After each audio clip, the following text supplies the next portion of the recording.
Welcome to another One Punch Man the Strongest video for Global. Today's video will be a guide on Club Boss Boros for both free-to-play and low spenders on this game. Do note that this is a recommendation and I am not trying to force you to use these exact lineups, as these lineups are what I found to work for myself. Both of these examples will involve Garo, which makes things a lot easier, but I will offer some alternatives, so just hear me out, as well as Zombie Man, who was a must-have unit, so if you didn't pull for him or you're a new player, then this guide isn't really for you. If you're wondering why my background expands so high, that's because I'm recording on my iPad, since my laptop isn't the greatest for recording this game on BlueStack, so sorry for those who like to see the mouse moving around about what I'm talking about. But other than that, let's get into it. So your main objective for Club Boss Boros is you really want to just attack him if you can have enough damage to go for tier 3 chest, which is around 180 million. As bonus orange gear starts to become available, which is amazing. However, they are quite rare, so only do Club Boss Boros if you can achieve at least 60 million damage for each battle, as you have 3 tickets. Otherwise, keep fighting Geru, so then you can get the pity orange gear, which is a lot more handy and you'll get it more often. Alright, so I will be splitting up this video into 2 segments where I'll show you the setup and gameplay for my low spenders team first, then the setup and gameplay for my free-to-play team after. I'll put a timestamp for when the free-to-play guide begins, otherwise you can check out the other timestamps in the description below. I would like to keep in mind that each unit needs to have at least 900,000 to a million health, so that you'll be able to survive Boros's first ult. So, for the low spenders guide, this is my team lineup, which involves, in the speed order of Garo, G4, Amai Mask, Zombie Man, Beast King, and Boros. Garo is used for his internal injury so that back row attackers can deal more damage. So if you don't have Garo, there could be other AoE attackers such as Goketsu and Terrible Tornado. However, if you don't have Garo, then I recommend to have at least 2 AoE attackers. As in this lineup, I only have 1, but it still works for me. I use G-Force for his Shatter and Tenacity, which provides energy for Zombie Man's core, as well as damage on Club Boss Boros. My Mask is my back row attacker, but he can be replaced by another AoE attacker such as Goketsu, King if you have him, or Terrible Tornado. Zombie Man is the core unit, as he's a must-have, as his core will heal you for the first 2 turns, which is very useful. And you will need to heal a lot because Boros will do a lot of bonus damage for the first 3 turns. I have Beast King, which provides injury follow-up for Amai, but he can also work well with Terrible Tornado. So, as a replacement for Beast King, you can also use another AoE attacker.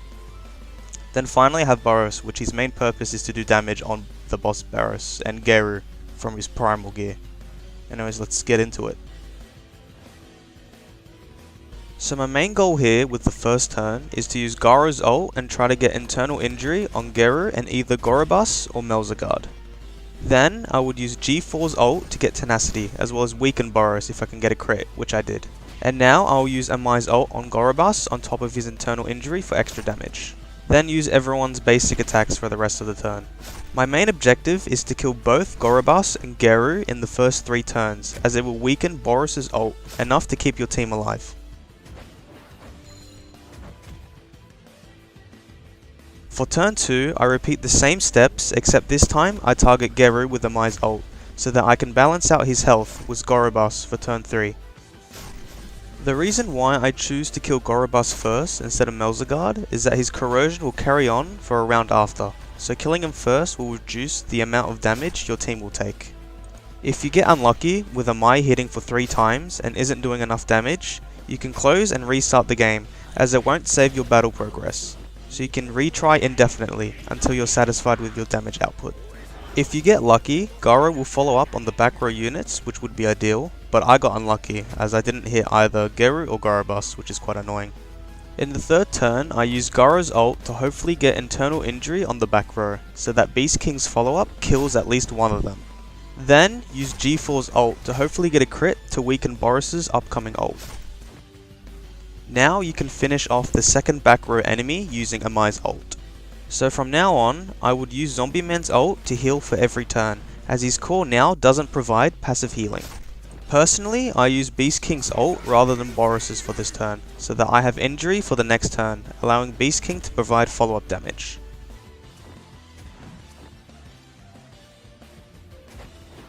So as you can see, yep, Boros isn't powerful enough to kill off our entire team now.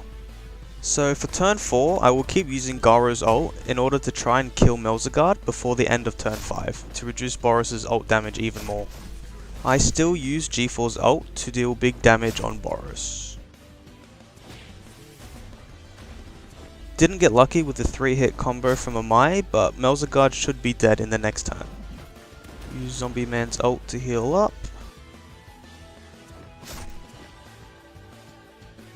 You can use Boros's ult in this turn, but I didn't because I wanted to save it for the next turn. It doesn't really make a difference since I won't have enough energy to ult Boros in the next turn anyway, so it's really up to you. So Garo should be able to kill Melzigard now. If not, which he didn't, I can use Beast King's full up, which should kill him, and it did kill him, so that's still good. And since Melzigard is dead now, Amai's ult will apply injury to Boros now, so I don't have to rely on Zombie Man or Beast King for injury on Boros.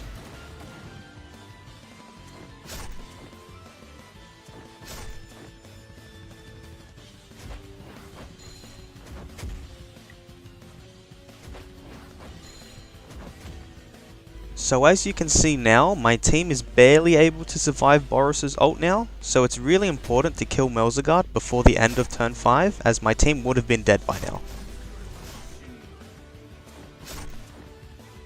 So from here on out, the rest of the battle is skippable, so I'll only use G4, Amai, Zombie Man, and Boros's ult for the most damage output and heals from now on.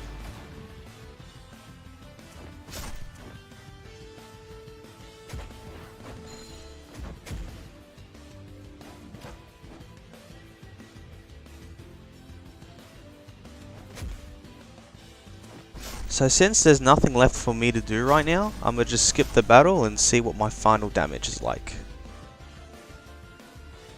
And as you can see, I hit 110 million damage in only one battle, which is nearly double the required 60 million damage needed per battle for tier 3 chest. Keep in mind that today was an Esper damage rate up, so fighting Boros on the Grappler's damage rate up would be even higher than what I just did right now. So that's how I beat Club Boss Boros using my setup. This is the setup I normally use for him, as this is what I get the most damage output out of. But I will show you the guide now on how free-to-play users can fight Boros and can get above 60 million damage. So this is my lineup for the free-to-play guide, where G4 is replaced by Carnage Kabuto. So if you skipped ahead, please go back to the low spenders lineup for each explanation on why I chose each unit and their alternatives, as I'll only go through the addition of Carnage Kabuto in this explanation. So Carnage Kabuto is in this lineup for his survivability, as his talent page allows for unyielding, as well as damage reflect to the back row. He can be replaced by tenacity units such as Tank Top Master and Super Alloy Darkshine, which is ideal, so you can provide energy for Zombie Man's ult. However, I don't have either one of these units, or even upgraded fully, so I can only use Carnage Kabuto. But with the game plan that I'm going to provide as of now, I still was able to do plus 60 million damage without the use of Tenacity, so it's still possible, but I would recommend to use some Tenacity unit instead of Carnage Kabuto, if you don't have Carnage invested heavily. For the free-to-play gameplay, I won't be commentating over it, as I've already explained myself in the low spenders guide. So without further ado, let's get into it.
And would you look at that, I got 89 million damage. So even without a tenacity unit, I was still able to get well above the 60 million damage. So now that I've showed how I deal with Club Boss Boros, let's get into my stats for each unit. These are my stats for Garo, and he has 3-star Awakening to boost his damage output. His exclusive badge is 3 stars to boost his health. He's equipped with Night Gear to provide bonus AoE damage, which I would recommend instead of a broken attack set. And he's equipped with attack buff gears.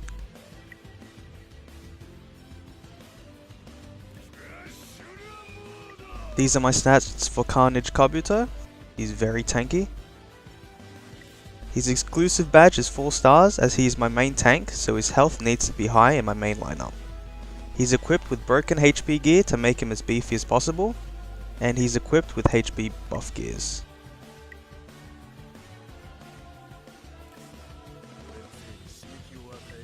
These are my stats for Boros. His exclusive badge is 3 stars to boost his health. He's equipped with Primal Gear to provide bonus damage to enemies behind the main target, which in Club Boss Boros is essential to kill off Garu. And he's equipped with attack buff gears, but I do have 1 HP buff gear equipped in order to get him above the 1 million HP threshold for Club Boss Boros, as 2 of my Primal Gears do have HP as the main stat. These are my stats for Zombie Man. His exclusive badge is 3 stars to boost his health. He's equipped with suit gear to reflect the damage taken from Boros' ult, as well as everyone else's ults.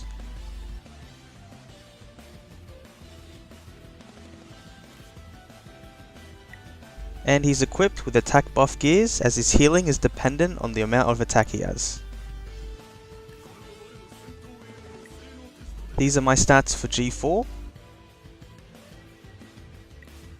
His exclusive badge is 3 stars to boost his health.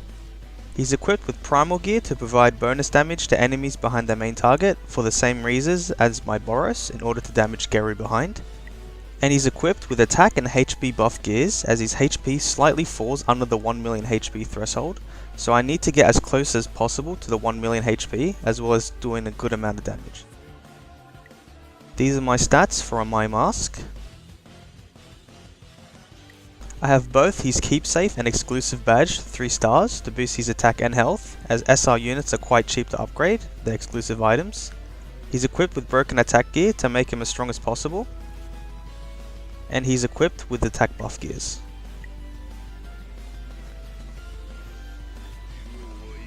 And finally, these are my stats for Beast King. Now you might be wondering how Beast King only has 800,000 health and still being able to survive. This is due to certain memory cards being unlocked to provide stats that benefit all your units, which I'll be showing right after. I have both his keepsafe and exclusive badge to 3 stars to boost his attack and health, just like Amai.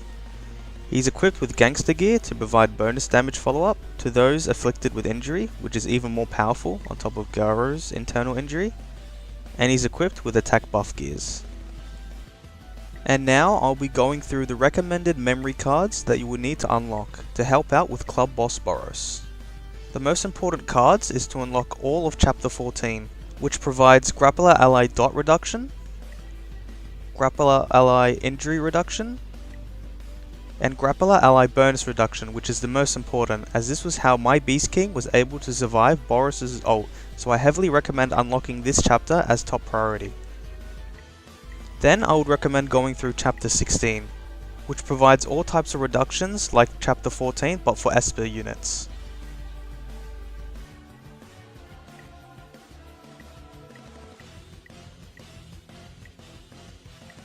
Then I would recommend going through Chapter 12, as this will improve Hero Ally HP,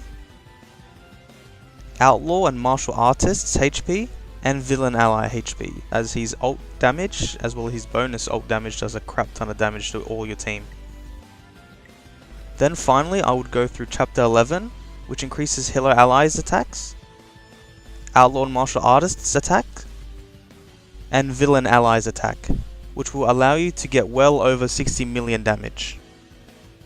And that's it for today's video. Before I go, I just want to touch on my future with this channel, as well as the current state of this game. So the future videos on this channel might include a Should You Pull series for each upcoming LSSR, and guidelines for whenever new content comes out, such as Dojo Clash and Endless Battle Zone in the Arena tab, which you can already see, so I'm not really spoiling anything.